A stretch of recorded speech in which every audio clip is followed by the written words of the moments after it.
Lassiter Factor.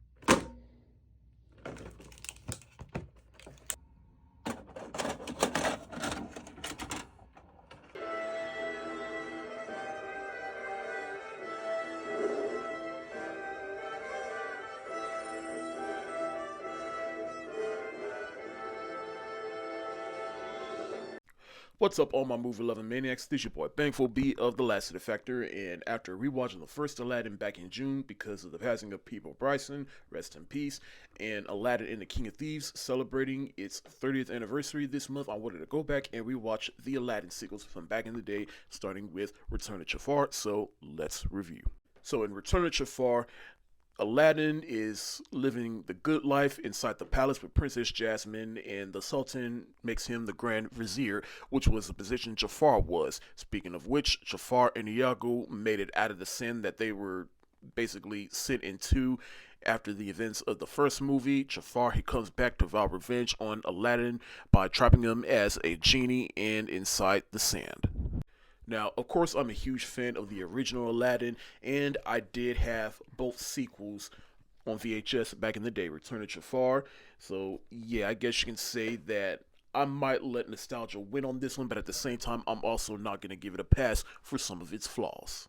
But otherwise, yeah, I used to watch this VHS all the time back in the day, back when I was a child. So, yeah, I used to love it, but at the same time, as I've grown older and have more adult sensibilities, I can look at stuff more objectively. Yeah, there's some elements of that that definitely did not hold up.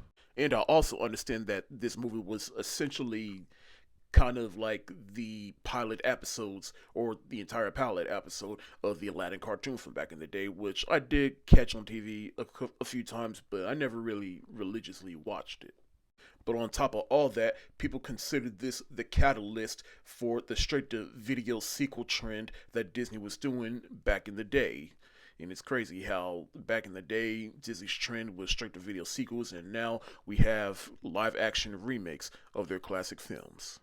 But let's get into some of the positives. Jafar, who is basically the main attraction of this movie. I mean, not really the main attraction, but he's basically the reason this movie exists, because he comes back for revenge on Aladdin, and to his credit, he does shine in this movie just like he did in the original movie. And it's just fun watching him try to get revenge on Aladdin while also working in the confines of being a genie. And then he gets a little companion named Abi Smile, who does turn out to be a reoccurring villain in the Aladdin cartoon. And because since Abi Smile freed Jafar from the lamp, now Jafar has to grant him three wishes, which he kind of dukes him out of the first two, but then once Jafar thinks he killed Aladdin, he does go through with the wishes. But then, of course, he also demands Abi Smile to wish him free from the lamp, which we definitely don't want to happen. And to the movie's credit, it was also nice seeing Aladdin settle into his new life after Jasmine chose him to be with. But there's also still going to be some turbulence, which Aladdin, he comes across Iago, more on him in a little bit, to which he lies about that, but then they do find out, and so there's a little rift between him and Jasmine, but then they come back together.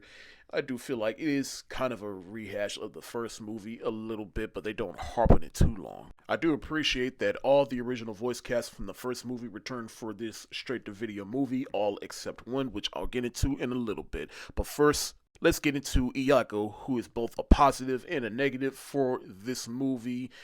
And yeah, this is basically where I transition into the things that I kind of didn't like and don't like. But Gilbert Gottfried, rest in peace, he does return as the voice of Iago, and this was definitely the movie for him to shine. But at the movie's detriment at times, he was also a bit annoying.